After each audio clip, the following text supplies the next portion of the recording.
Hello guys, আজকে আপনাদেরকে আমরা আমাদের ঘর দেখাবো। হ্যাঁ গাইস, সুন্দর ঘর দেখাবো, এত সুন্দর আপনাদের অনেক পছন্দ হবে।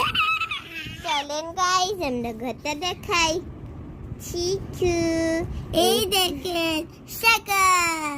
আমাদের ঘরে কোনো ফার্নিচার এখনো আনিনি, কারণ আমরা কিছু দিনের জন্য ঘরে এসেছি। ওয়াও জানালা, ওয়াও জানালা, কত সুন্দর জানালা। কি কি তুই জানালা দেখতিস, আমাকেও দেখতে দে একটু। ঠিক আছে, এই যে দেখ কত সুন্দর জানালা। হ্যাঁ অনেক সুন্দর।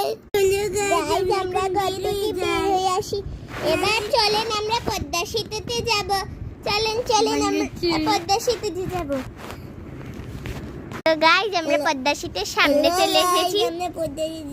চলেন আমরা হেঁটে হেঁটে পদ্মা সেতুতে উঠি। দেখেন গাইস কত সুন্দর পদ্মা সেতু। দেখেন আমরা আবার পদ্মা সেতুতে এসেছি আমাদের ঘর থেকে। ওয়াও গাইস, আমাকে দেখাচ্ছি না, দেখেন কত সুন্দর। আমি পদ্মা সেতু থেকে নেমে গেছি গাইস। তো গাইস এটাই ছিল আমাদের ব্লগ। Thank you, tata.